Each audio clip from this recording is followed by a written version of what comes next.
that's you. Oh yeah, Cam Ward. Yeah, basically simple as that. You know, the right now he's at like -2,000 to get drafted first overall, which is kind of pretty crazy odds. So yeah, lock that one in there.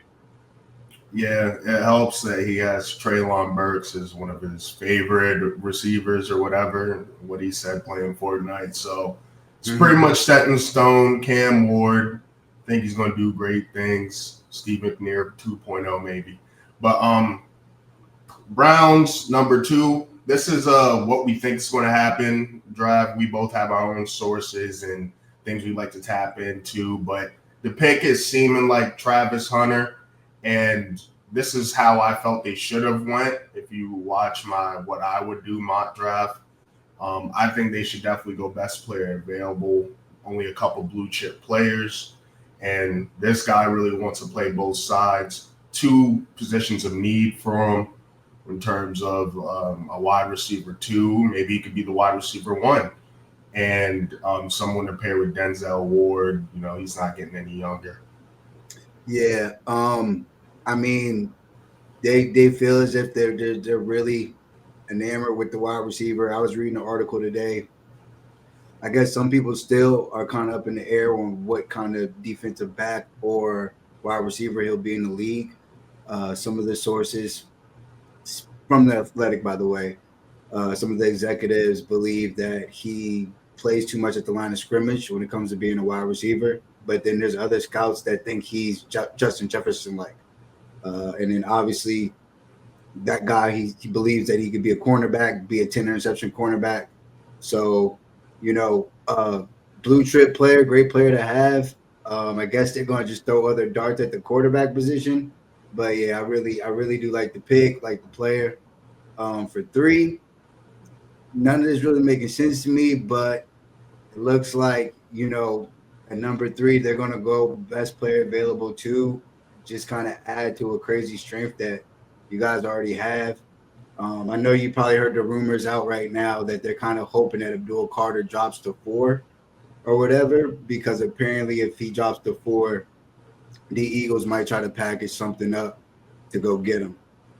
Yeah, that I mean it's the rumor, and I haven't heard they that one. might, yeah, they might have something. They might have a package. They might have a similar package to whatever they want to do for Miles Garrett. But yeah, you know what I mean. Apparently, the Eagles are a secret team that could try to be moving into the top five of the draft. And if they would, I'm assuming it'd be for Abdul Carter. But at three, Abdul Carter to the New York Giants to rock with Russ and Jameis Winston. Why are you saying that like he a receiver or something? He wanted to take care of him, bro. He gonna get the ball back from him and shit. Shit's crazy. I'm hoping it's all smoke, but we'll see, man. Only a couple more days. Only a couple more days. All right, for the Patriots, this is worst case scenario for them. If this happens, I think they'd really want to trade back. And if someone were to trade back, we're not doing trades, but if someone were to trade back, I would assume it'd be for Genty to try to jump the Raiders. But if they're here, I think Genty could be a spot here if there's no Abdul Carter or Travis Hunter. How do you feel about that? Um, I mean, I kind of mentioned it like before, just because based off again the draft, this isn't one of those special draft like the 2021 draft where it was super like star studded, and even last year's draft where you got cats like Brock Bowers, you know what I mean, falling all the way to 13th. So if I'm Patriots and I really feel that way about Genty, I think I just rock. Like I would just draft Genty, but maybe they try to trade out of the pick, or again, a lot of people really like Will Campbell. Like Will Campbell is the opposite of Shadir Sanders in this draft, during this draft process, where he's the football guy that everybody likes. So, I know he had that little situation with his arms, but I think people are going to give him the benefit of the doubt and let him get a chance at left tackle. Like I've heard people like literal scouts say, "Well, I'm gonna let him get a chance, take a chance at left tackle. He gets to take a shot at it, and if it doesn't work, we'll kick him inside. So I think he goes at 4 if they stay. Yeah, and that's what I plan on doing. I think they would trade down to get him if they could, but you would need a dance partner for that. If the board works out like this, I don't think you could really go wrong in terms of how it's perceived. I think you could sell the team on it, and it is a position of need. And I do think he kind of suffered a little bit from just the off-season drafting fatigue. Yeah, and I think well, hold up. And yeah, I think he will play with a chip on his shoulder. He seemed pretty frustrated when he was addressing the arm length thing. So there's that, I guess. Yeah, I mean, obviously he's a competitor, so he's like, "Yo, I've been doing this for 3 years. No one's complained. Now all of a sudden it's coming out. Okay, whatever." Which I feel him, but I also think that last year again, I hate bringing back this draft class, but even last year with Joe Alt was so much better than Will Campbell is. It's not like Will Campbell is this set it and forget it offensive lineman that like never got whooped. Buddy was getting whooped. He got whooped by players that are in this draft. That deep, you know what I mean, by some edges that are in this draft. Whereas like Joe Alt, he got better every single year, and like I don't think he ever had more than 7 pressures in a season. I don't think he ever gave up more than 7 pressures. So it's just kind of like as a player and as a position, maybe they might punt it, and if they maybe they go Tet. Maybe this is where Tet goes. You know what I mean? They're like, you know what? Fuck it. You know what I'm saying? Let's shake it up. Let's get the most talented player on our board, and maybe that might be Jeanty or Tet. Yeah, I wouldn't be surprised if it was Tet. That is another position in need. I mean, they have a lot of needs, so ideally they'd want one of the blue chip guys, but if not, I think they'd want to really trade down. Like I think they try hard to trade down and just get like a Tet or get like a Will Campbell. And maybe they feel like, look, this is such a deep running back class. We don't need to sit here and get Jeanty because there's a couple guys that we like in the second, third, fourth. Yeah, or maybe they might feel that way about the tackle position. They might really feel like they might really feel like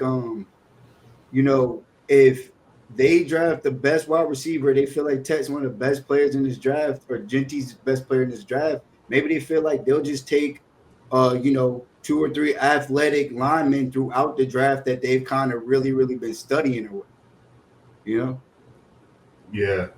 Yeah. Someone's called. Oh, never mind. Yeah. All right, but 5 Jags. So with the Jags, I actually think this might be where Jeanty goes. I could really see them going Jeanty here, and the only reason I say that, and I actually mentioned it before on the pod, but last year Liam Cohen, he had Bucky Irvin. Bucky Irvin went crazy. They went trenches in the first round, and in the 5th round they got Bucky. They had a 2-man backfield with Rashad White and Bucky Irvin.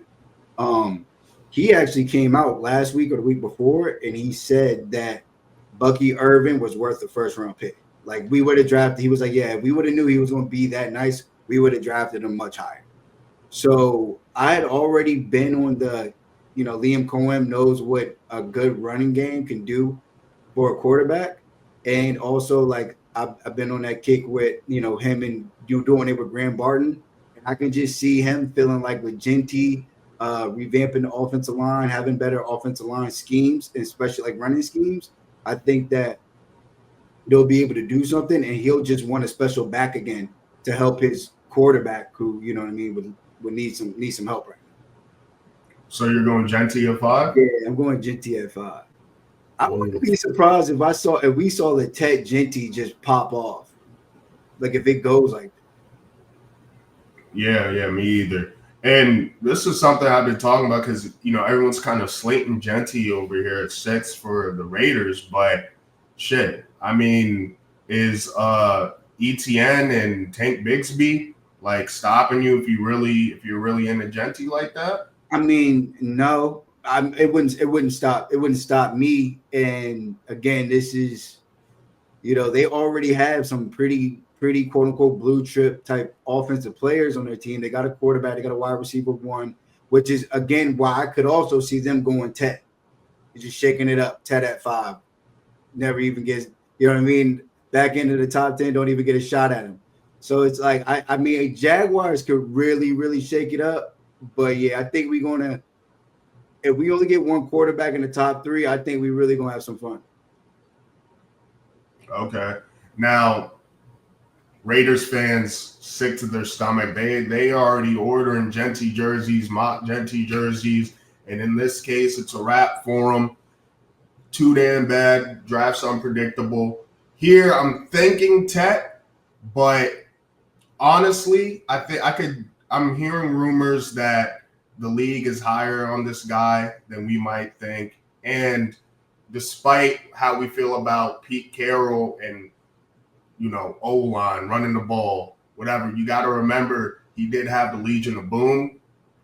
I think this is a spot where if there's no Genty, they could easily go Jahdae Barron. I think he strikes me as a Pete Carroll type of guy. And didn't they just lose Jack Jones, or am I tripping? Yeah, that would be such a Raiders pick. I would. Like he's 24, 5'11". Like, I mean, I'd like him as a football player, but like, yeah, this would be the Raiders pick or fucking Matthew Golden. Yeah, and you got to keep in mind they didn't retain Morig, who's a safety, but they do need some help in the secondary. It is a position in need, and their offense is looking pretty smooth right now with what they got. So I don't know if they're that high on Tet, but I can see Barron going there if there's no Genty. Yeah. All right, and then for 7, the team I love to hate, the New York Jets.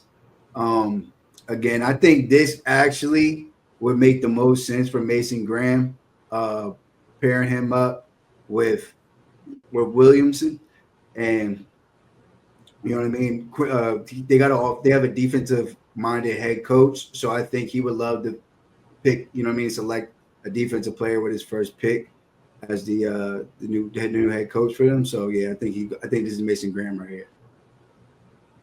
Yeah, this is a best case for the Jets. A lot of people think he's going to the Jags, but they stick and pick and go here. And like you said, Aaron Glenn, defensive-minded guy. And when Zach Wilson, they almost made the playoffs with Zach Wilson. It was because of that defense, kind of get back to that kind of identity. I could see it. Yeah. With the Panthers, obviously, I like Tent here. Well, I guess it's not obvious unless you've kind of seen some of my commentary. But from what I'm reading and, the tea leaves, it's looking like they're going defense, which is another area of need, so a premium position.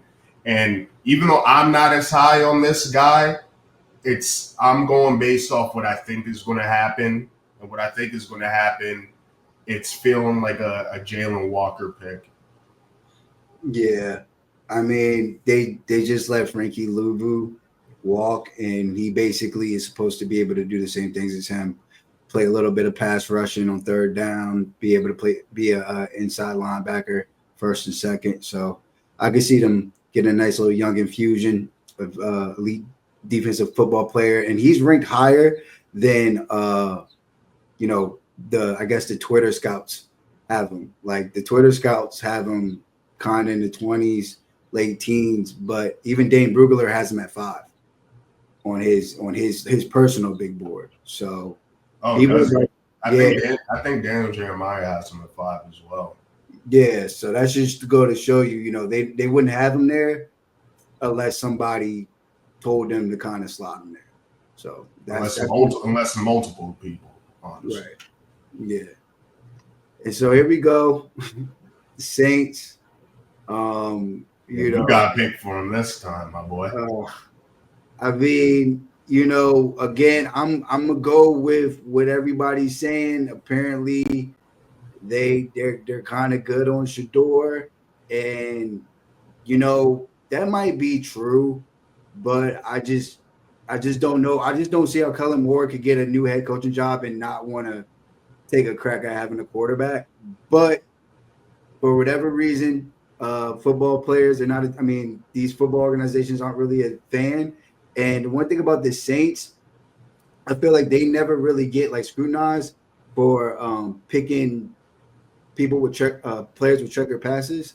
So I think this is where Mike Green ends up going, pass rusher out of Marshall.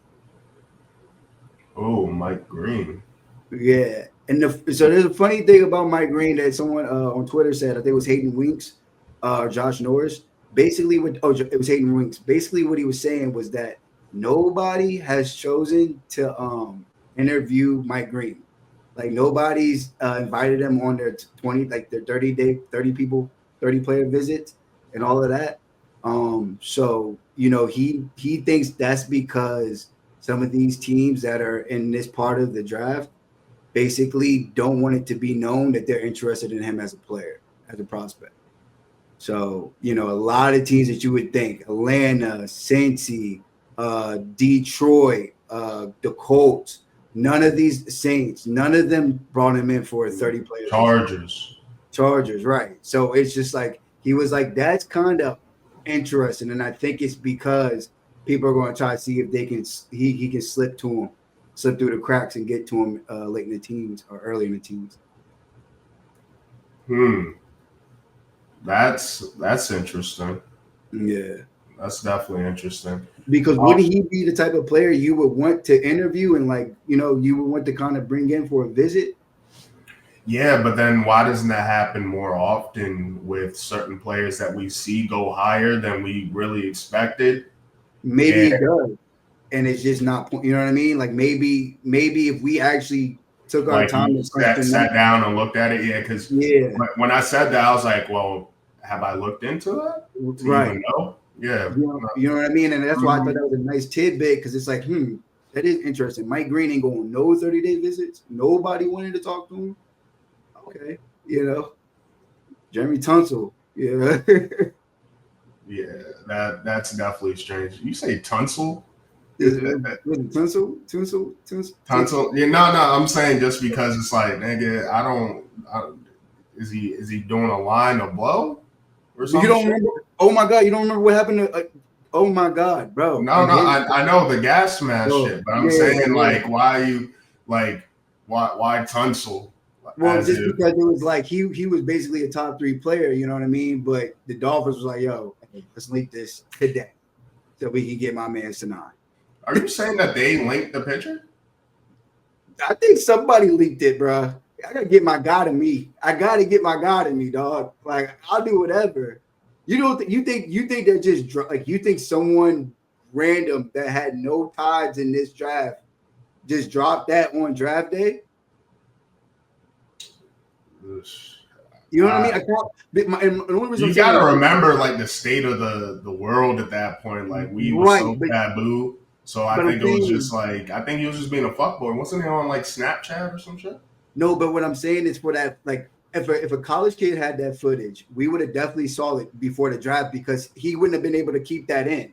You know what I mean? Like, it did leak kind of weird. It leaked the day of the draft, dog. Yeah. It was kind of sketchy for real. It was kind of sketchy. All right. So with the Bears, I know with the Bears, they definitely want Genty. I think Tyler Warren is definitely an option. Definitely an option. But for some reason, I just think due to what Ben Johnson was used to with the Lions and how they operated, I do think they want a committee. I do think this guy's worth it. And I don't think he's being talked about enough. Like, I think they're pretty fine with O-line. I think they could get somebody in the second to address that need. They could use somebody opposite of Sweat. So Sweat isn't doing all the work there. I could see that as well. I could see Membu here, but I'm gonna go on Omarion Hampton. I think he's worth this pick, and I think this will be a Jahmyr Gibbs, Bijan Robinson type situation. He got rid of Sweat. What do you mean? Ben Johnson. Remember Ben Johnson? That was one of his first years. DeAndre Sweat was on the Lions as a rookie, and they let him No, go. no, I'm talking about Montez Sweat.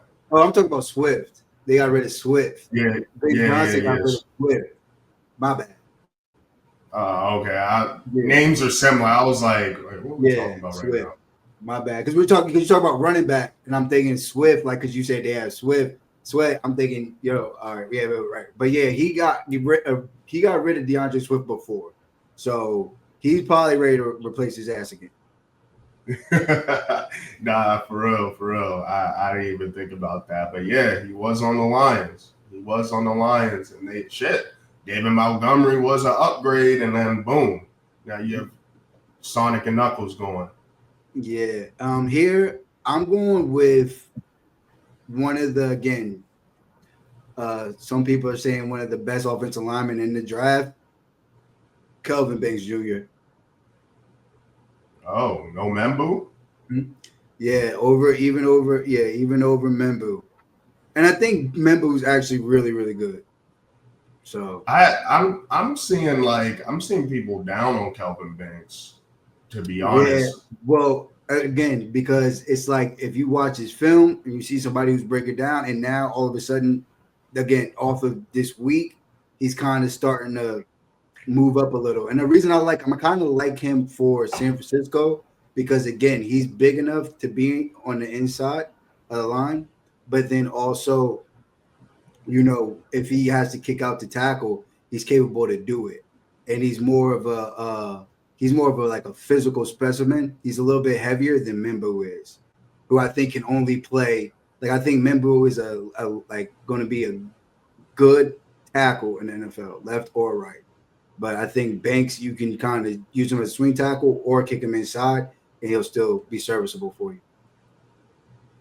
Okay, fair enough. Yeah, I'm excited to see what they do. I would love Walter Nolan for him here, but it was a mass exodus of how we see the Niners. I mean, Greenlaw, Funga, Yeah. Debo. So there's a lot of people for them to replace. I could definitely see them going O line here, especially Trent Williams pushing 40, Yeah. Yeah. So I, which is I, crazy how I he's still playing at this level yeah, I just think he's a good fit for that San Francisco offense. for sure. All right, man. So your Cowboys. Your Cowboys, I think this is a great spot for them. Tap Falls, we're going to go with him. If he wasn't here, I'd probably go Golden. But I think with how your offense is set up, your boy, your new coach Schottenheimer, when Dak's best year, he was calling the shots. So I think we need to get back to what y'all do best, playing good defense, airing that ball out. I think it's just a good pairing with CD Lamb.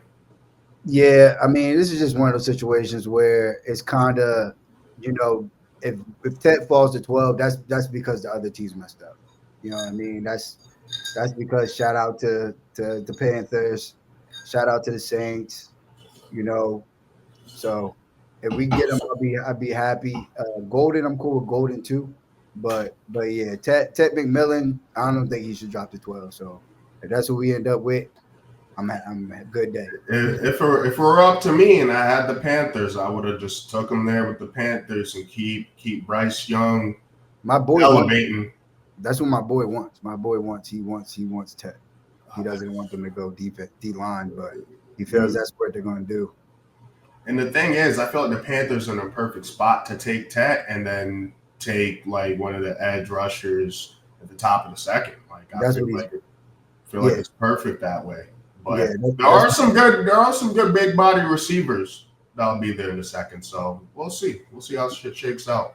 yeah. Dolphins though.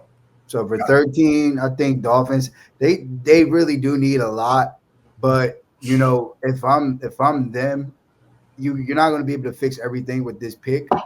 So I probably go with Armand Mambu, slot him in there at right tackle. Doesn't have to move. He's protecting they're protecting Tua's blind side, and they upgrade on the offensive line. So I just start there. Elite. Colts are cheering. They're throwing a damn parade. They thought they're all right, whatever, Tyler Warren, they're not going to be there. We'll go with Loveland. Here they're going Tyler Warren. Complete that offense in terms of the weaponry for Anthony Richardson. See what you got. I just don't see it, man. I like him, but it's just he's 24 years old already. So? Bro, so 6 years in the league, he already 30. And then it's time to draft another one, I guess. hopefully you got to enjoy this one. You know, so I mean, again, I don't.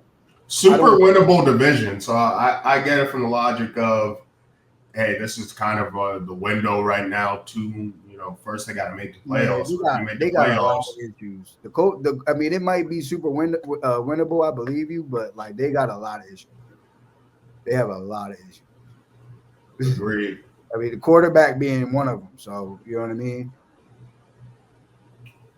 That's why you got to help them out. So ain't enough opportunities, guys. But yeah, right here we got Falcons. Again, I think they're another team where they're so desperate for a pass rush, and they're known at this point from overcorrecting.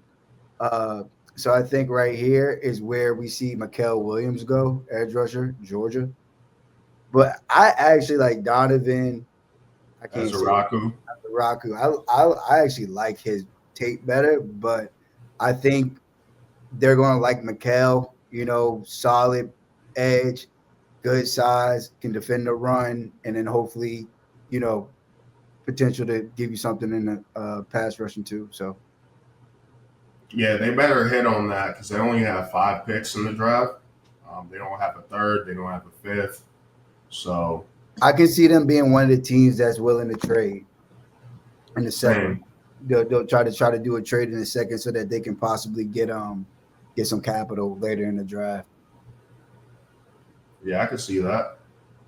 With the Cardinals, I just love this pick right here. I feel like I've mocked this before, but I'm gonna go Walter Nolan. I think outside of Mason Graham, these top 4 D tackles are very underrated. I think this is the best pass rushing D tackle in the draft here with Walter Nolan. And like we've talked about, the Cardinals defense was scrappy, overperformed compared to the talent on paper. And I think this is a step in the right direction. Yeah. And I mean, I think Walter Nolan will be a better football player in the NFL than he was in college. But right here for the Bengals,